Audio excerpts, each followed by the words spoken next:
We are nearing the end of the school year. Graduating seniors are being honored in new and unique ways. And with the power of technology, our teachers continue to educate our students, maintaining our standard of world class. Hello and welcome to another episode of One Troy at Home, a limited podcast series featuring interviews with teachers and where we discover even more reasons to appreciate all of the wonderful things that they do here in the Troy School District. I'm your host, creative content producer Thomas Butcher, and what's this? Can it be? My guest today is my friend, my colleague, my counterpart, the other creative content producer, the host of Sidelines, a TSD world-class podcast all about our sports programs. Not to mention, he is the filmmaking teacher at Athens High School. Hey, Adam Burns, welcome to the show.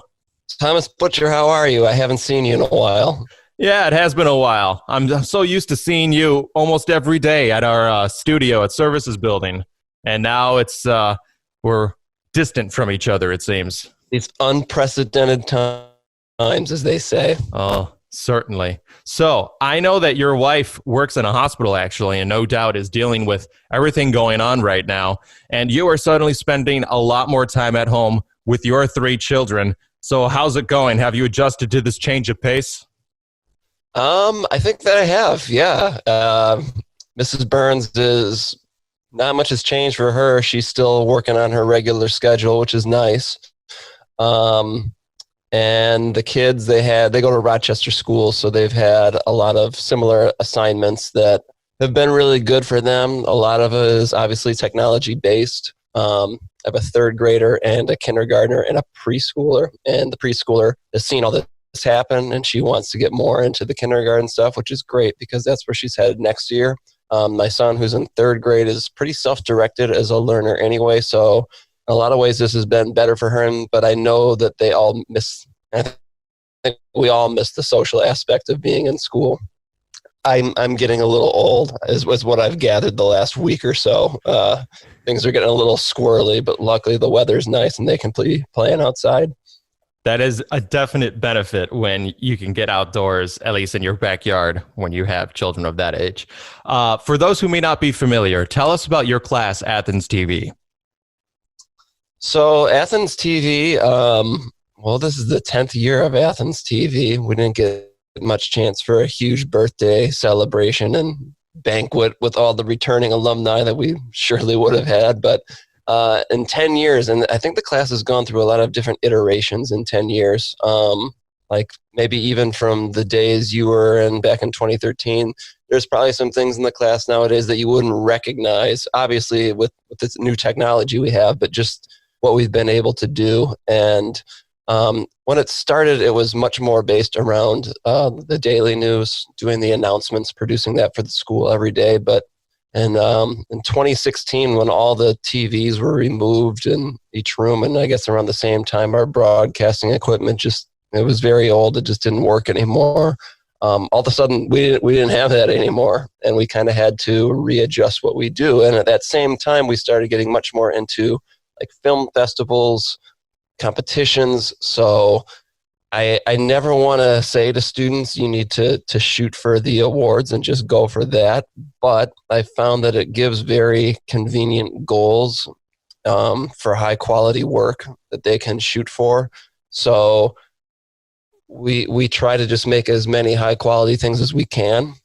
And we've done pretty well with that. It's become, in the past, it was much more about turning stuff around within the class period. Like once a day, you had to be done at the end of the hour because you had to go live with the news. Now, a project might take months, but that's okay because it gets really in depth and they can learn a lot doing it that way as well. So I guess I tend to like this new way more because it just feels like there's so much more of an outlet available for them. The audience could conceivably be the world if you're using YouTube, so we go through some projects as a class, as a group, like the basic public service announcements, commercials, and then a short news story. And then by the time we get to the second quarter of the semester, they pretty much choose what they want to work on. And I strongly encourage them to get outside of the building to tell their story.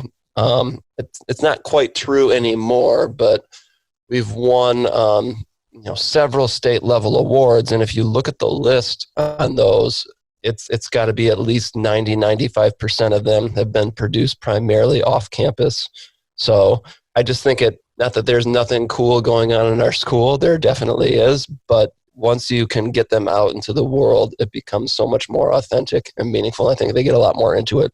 So in that way, this whole pandemic experience from the class perspective has kind of been a potential positive, because they are now outside the classroom. I get that they're stuck in their home, but I've had students continue to produce things really high quality just on their own, being outside the building. And how do they go about that? What's the communication look like, and what kind of equipment are they actually utilizing to get all of that done? So the cool thing about technology nowadays, definitely versus when you began, is the phone that they carry around with them has a better camera on it than they used to make Star Wars. It's very high quality. So most students somewhere in their immediate realm are going to have some high quality camera available to them. I also have students who have borrowed the equipment. Either they were already using it on their own, or we could kind of see that we might be at this for a while, so I loaned it out to them over this time, and they use that.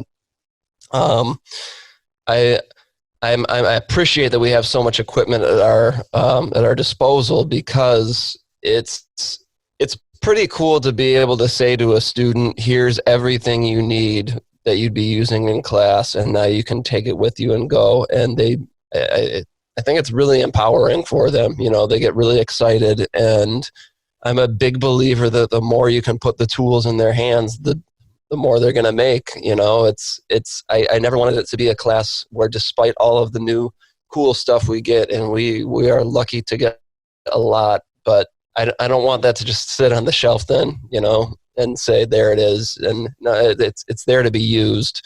And the students that have been taking that equipment out have really proved that theory during this break.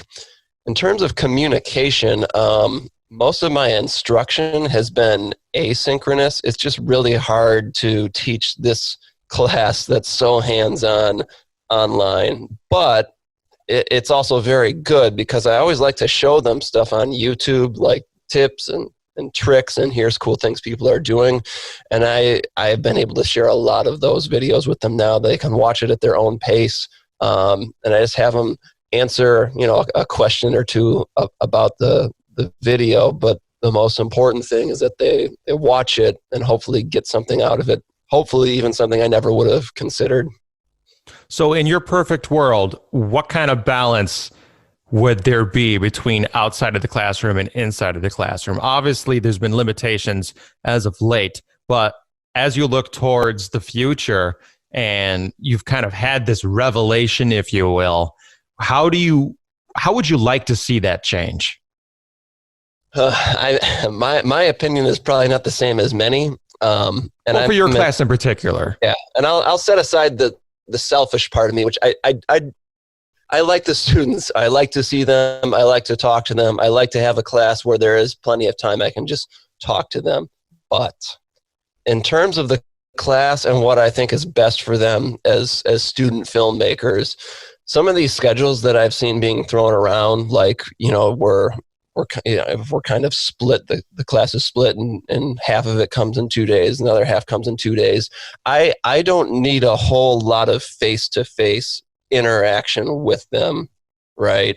The crucial piece that I feel I'm missing right now is that one day when we can sit down, and I don't think this works as well on a Zoom meeting, but you can sit down in a small group and just talk about the idea, like the writer's room that you'd see in Hollywood. You just need a time to talk it out. And honestly, I had talked about this many times before all this happened with different students, but I just think that the traditional school schedule doesn't work very well for my class, because there is all kinds of times that students hit their creative peak with 5 minutes left, and it's when you're in this kind of field, it's really hard to stick to that schedule. So I would love it if I could have a group in I had this group working on a documentary about sneakers, for example. It would be great if on Wednesdays I knew, wow, we got like 2 hours.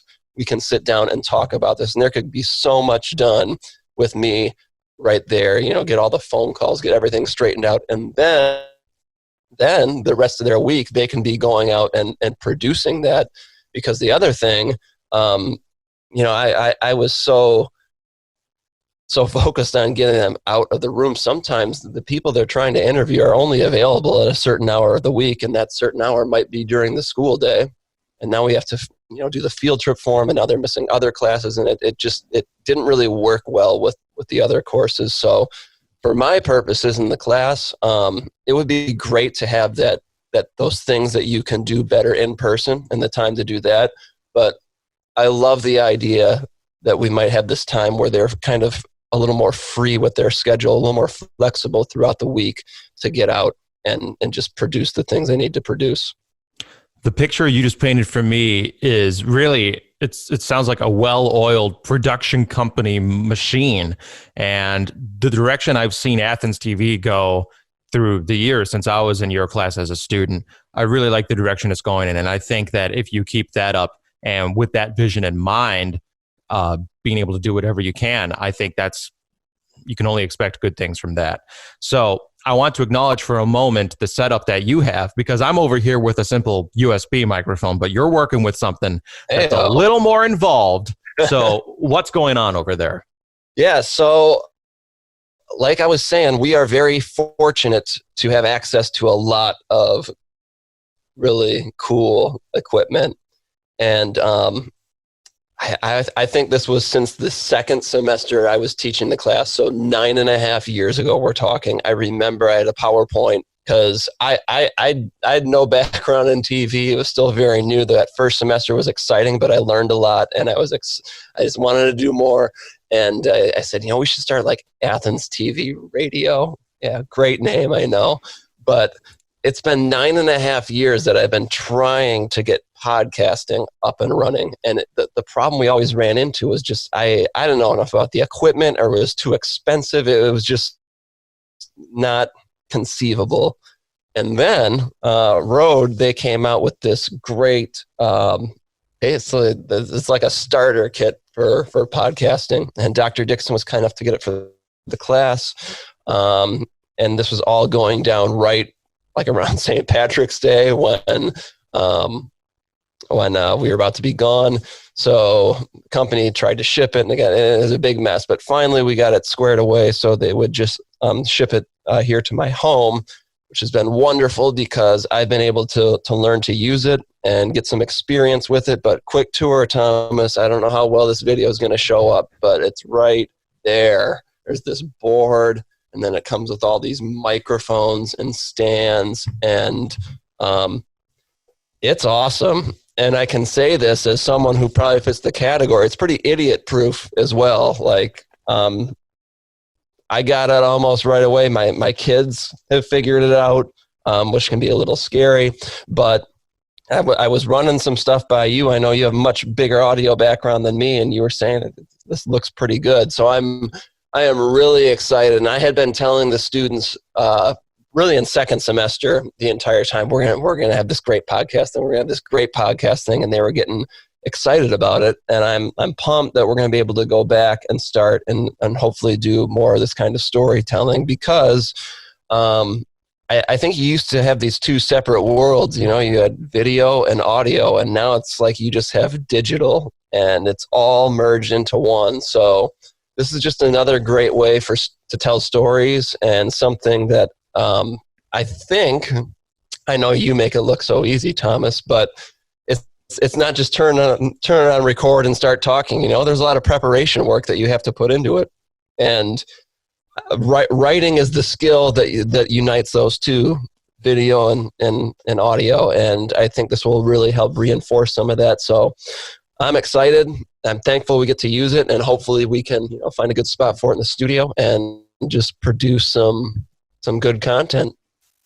I love that you have all these different mediums now coming under the same roof in your classroom, and looking at the world that we have today, right now with this pandemic, and the way people are still able to carry out business through the internet and this technology in lieu of being in person.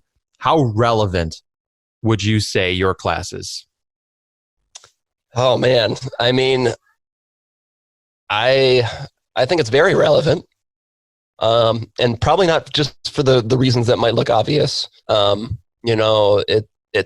It gives everyone the potential to have a voice.